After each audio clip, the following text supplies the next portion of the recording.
Да, се враќаме во студиото со нашите гости.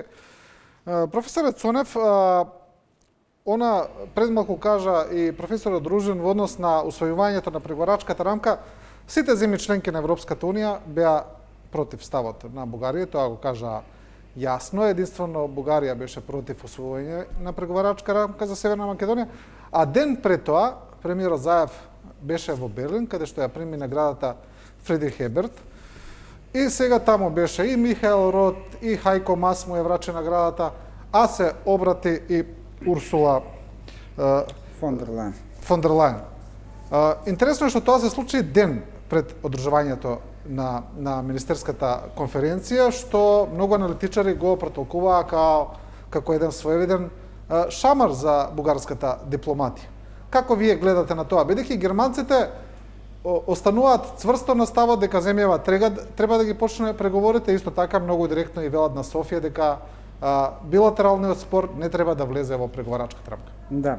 Забораваме еден момент. Европската унија е составена од 27 суверени држави, почнувајќи од најмалата Малта, завршувајќи со најбројната со население Германија, ако не се лажеме, по територија Франција. И забораваме дека Европската унија се уште нема планираше со тој устав кој што пропадна на референдумите во Ирска и во Холандија да отпочне некој процес на формирање на слаба конфедерација, меѓутоа тоа пропадна и Европската унија уште е меѓународна организација и како таква настапува и во меѓународните односи, иако зема дел од суверенитетот, па и малку наднационална унија. И тој момент дека е збир од 27 суверени држави членки, од кои што секоја има право да каже не на било што, апсолутно се поклопува со истиот момент кога ние со Надеж, односно нашата делегација предводена од председателот Црвенковски, премиерот Груевски, министар за надворешни, не знам кој беше, се качија во авион 2008, отидоа во Букуреш затоа што Буш претходниот ден кажа дека три големи нации денес Македонија, Албанија и Хрватска ќе станат држави членки на НАТО. Меѓутоа на вечерата, неофицијална пред официјалниот самит на НАТО, министерката Бакојани кажа: "Јас се извинувам, нашата држава тоа не може да го прифати." Тоа е суверенитетот на кој што владее уште во меѓународните организации. Така да не постои механизам кој што би натерал една суверена држава, макар да ја земеме Малта, макар да го земеме Кипар, кој што се помали нели од Северна Македонија, би натерал некоја држава да отстапи од нејзините надворешно-политички приоритети. Наша грешка е што мислевме дека Мас, Рот, Меркел или фон дер Лајен ќе остават партнери и ќе застанат на наша страна. Меѓутоа, наша придобивка од целата ситуација е дека ние ќе имаме дали месец, дали година, дали 2 години, не знаеме за тоа како ќе се случуваат работите, може уште во декември ќе се постигне некаков договор, па ќе отпочнеме нели со тие меѓувладини конференции. Наша обврска е ние да се зајакнеме внатрешно, да започнеме со владење на правото, да започнеме со борба против корупцијата и со сите тие работи што следуваат. Да, но вице-премиерот Димитров вели што ќе ние нас треба да размислиме дали сакаме да влеземе во таква унија каде што не можеме да влеземе како македонци кои зборуваат на македонски јазик. Да, ама вице-премиерот Димитров најверојатно ја нема читано меѓународни односи од Кенет Волц, кој што е татко на модерната теорија за неореализмот и татко на теоријата за анархијата во меѓународните односи. Кенет Волц објаснува вака: во меѓународните односи, за разлика во внатредржавните односи, не постои хиерархиска структура, туку постои анархиска структура. Таа анархиска структура се добива благодарение на суверенитетот на државите, и кога имаме една анархија во која што секоја држава е суверена и има право сама да определува што ќе прави, не постои ниту една сила на светот, ниту во универзумот, која што една суверена држава би натерала нешто да прави. Не, тука нова е друго прашање, ова е прашање за евроскептицизмот во државава, тоа е. Немаме евроскептицизам, меѓутоа не постои, значи, поентата ми беше, значи, не постои друг пат за Македонија освен Европска унија. Прашањето е дали ќе биде за 10 години или за 15 години. Ја не верувам дека ако направиме анкета, македонците ќе излезат дека се евроскептици. Македонците во моментов значи се претвараат во хейтери, претежно кон Бугарија и кон Захариева. Претходно беа претворени во хейтери кон Грција, кон Мицотакис и разните влади кои што доаѓа. Меѓутоа македонците не смеат да заборават една работа, дека Македонија како таква нема влијание во меѓународната политика и како таква, каква што е позиционирана, мора да влезе во Европската унија за да може да обстане. И што би рекол Мисирков, да останеме свој на своето. Да. Ама, види, добро се да не hard power, soft power и така натаму и не и сите тие автори во рече. Не можеме баш ни стаа рамка да го анализираме подпредседателот на владата и поранешен министер. Јас едно практично прашање, знаете, сега се сетив кога го споменавте НАТО. Бугарија можеше комотно да го употреби ветото уште при приемот на Република Северна Македонија во НАТО. Таа можеше да каже, еве, се повикуваме на вето, бидејќи имаме лоши добрососедски односи. Зошто тоа не го направи? Значи, се случило нешто од тој период, тоа беше колку има веќе половина година, Да, толку не. што ги размрдало внатрешните политички сили на Бугарија, што одлучила сега да го употребува право на вето. Иначе можеше да го употреби правото на вето уште тогаш. Меѓутоа ќе ја засенеше Грција. Сега веќе ја засенува, веќе ја засенува и токму многу нивни автори се незадоволни од таквата политика, сметаат дека со ова не губи само Република Северна Македонија, туку губи исто така и Бугарија, и Европската унија и целиот регион. Бидејќи и на Бугарија е потребна држава која што е до неа, која што ќе е членка на Европската унија, по одна форма на домино. И сега, значи, ние ќе видиме дисконтинуитет. Сега, чув некои други теории, не знам, за некои интереси, за некои интересни групи околу енергетика, околу, не знам, разни форми за што е употребена оваа работа, но како и да е еден ирационален.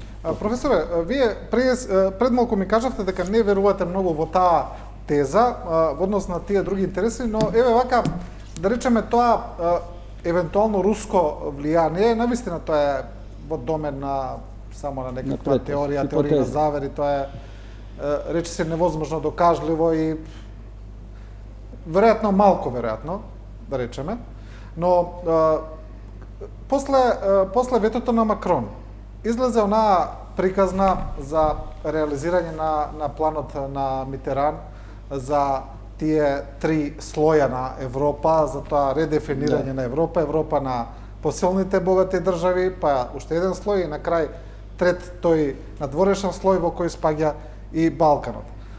Потоа дојде значи усвојување на новата преговарачка рамка и сега повторно вето. И сега многумина велат ништо не е случајно. Во исто време Холандија, како што знаеме, силно се противи на почнување на преговори за Албанија. Значи имаме две земји кои се противат за по една, а двете Германија инсистира да останат во пакет. Значи прилично е јасно дека се блокира проширувањето на Европската унија и сега прашањето е зошто не би верувале во тезата дека тоа може би е некој проект на вистина сега да се блокира проширувањето преку вакви барања кои ги испорачуваат одредени земји членки? Тоа можеме само да погодуваме, бидејќи немаме инпута аргументи врз основа на чија анализа ние тоа би го заклучиле. Познато е дека Румен Радев е со социјалистите, дека е близок до Русија, дека самиот се пофали дека проектот на декларацијата која нели ја направија во колку таму точки, 20 точки беа, бил негов проект, дека тука ги утврдиле црвените граници до каде што може да попуштат и тоа сето ми делува како да се борат за што повеќе гласачи, бидејќи кампањата почна. А од друга страна, кога сте една мала држава, вие навистина се комбинирате во главата. Точно е дека во овој, би рекол, комплексен момент, ајде ковидов што ја заледи, би рекол, целокупната планета, не постојат веќе не постои една динамика, ни директни контакти или се многу ретки. Ајде што Брекситот цело време и тропа на вратата на Европската унија дека никако да се доврши, кризите кои се случуваат, терористичките напади, блокирањето на буџетот од страна на новодојдените Полска и Унгарија. Значи, Европската унија е оптоварена со многу проблеми и сега ете и ова прашање на проширување. Проширувањето е, мислам дека искрено, двете најзначајни дипломати на Европската унија, Франција и Германија, мислам дека беа договорени тоа да се реализира од оваа година. Сака малку да го стопираат овој галоп на Западен Балкан. Ја имаат Србија и Црна Гора кои што веќе чекорат натаму. И сега ние сме тука кои што после следните се нели она Босна, Косово и така натаму. Во таков контекст нормално дека помислувате на сите комбинации. Само е, би рекол, еден вид предпоставка, еден вид теорија на заговор дека тоа е можно. Иако, знаете, малку аналитичари веруваат во тоа дека во овој миг Париз и не знам и Хаг или и Берлин ќе се договараат да направат некоја лоша работа на оваа мала Македонија.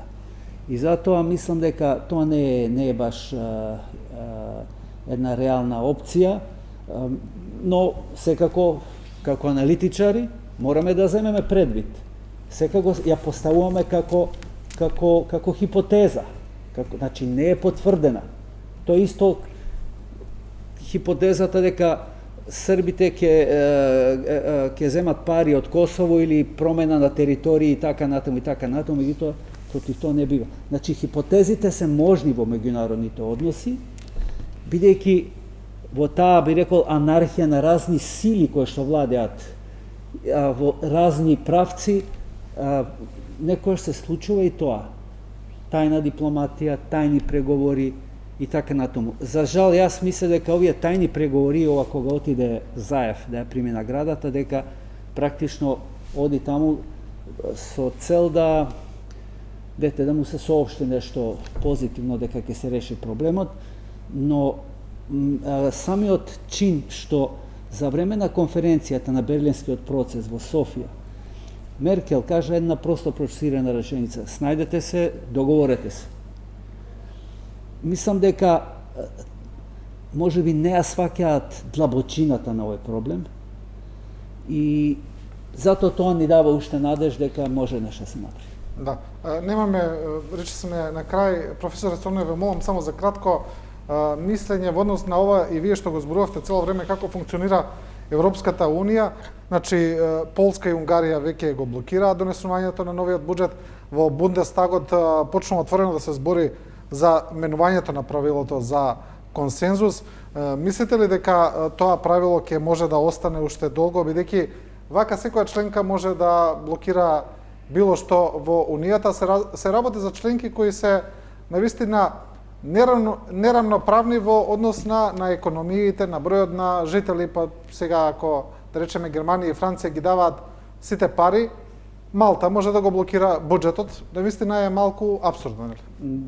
Да, меѓутоа веќе 15 години зборуваат за промена на тој систем на право на вето и никако да успеат да го тргнат на страна, а не сакаат некако се омалаксани и тромави во однос на тоа, бидејќи им одговара на големите сили тоа да постои правото на вето. И да не забораваме, во Европската Унија се членови сите држави, сите мали држави кои што имаат геостратешка добра позиција во Европа. Малта и Кипар можеби се мали, меѓутоа се во Медитеранот. Бугарија и Романија можеби економски не се толку развиени, меѓутоа ја да го држат Црното море и источната граница. Значи и редица други такви, зошто им е потребна и Црна Гора, за да се стабилизира целиот Јадрански брег и со тоа и северниот Медитеран. Европската Унија постепено се затвора и ние како држава мораме да сватиме и знаеме дека еден ден ќе бидеме дел од тоа. Сега, тоа што сме на Балканот, тоа веќе не е наш проблем, тоа е некоја виша сила. Сите се надеваме да сме Швајцарија и да имаме соседи како Швајцарија. Можеби и бугарите се надеваат на тоа, и грците, и србите, верувам не постои човек кој што не се надева да има такви соседи. Меѓутоа не верувам дека ќе има промени во институциите внатре во Европската Унија. Не верувам дека нешто ќе се смени. И Европската Унија е огромна институција. Доколку посегне уште повеќе по суверенитетот на одделните држави членки, ние ќе имаме масовни блокади на било што внатре во Унијата. Унгарија си дозволи да блокира буџет, плашејќи се од нов наплив на мигранти. Замислете дека доколку се случи било каква промена во однос на приемот на нови држави членки, што се може да блокираат некои држави кои што работи се круцијални за функционирањето на Унијата. И затоа мислам дека ќе остане овој принцип барем во наредните 10-15 години, меѓутоа да не забораваме принципот на преговори и принципот на прием е сменет. И министерот за надворешни работи Бујар Османи многу добро кажа, уште 120 пати не само Бугарија, туку било која држава членка од 27-те можат да не блокираат. Да. Добро. Знаете што, ама уште нешто би додал, за да се промени нешто, тоа треба да се изгласа со целосен консензус на сите. Да бидат значи, и нормално некоја држава каже, чека, јас не се согласувам.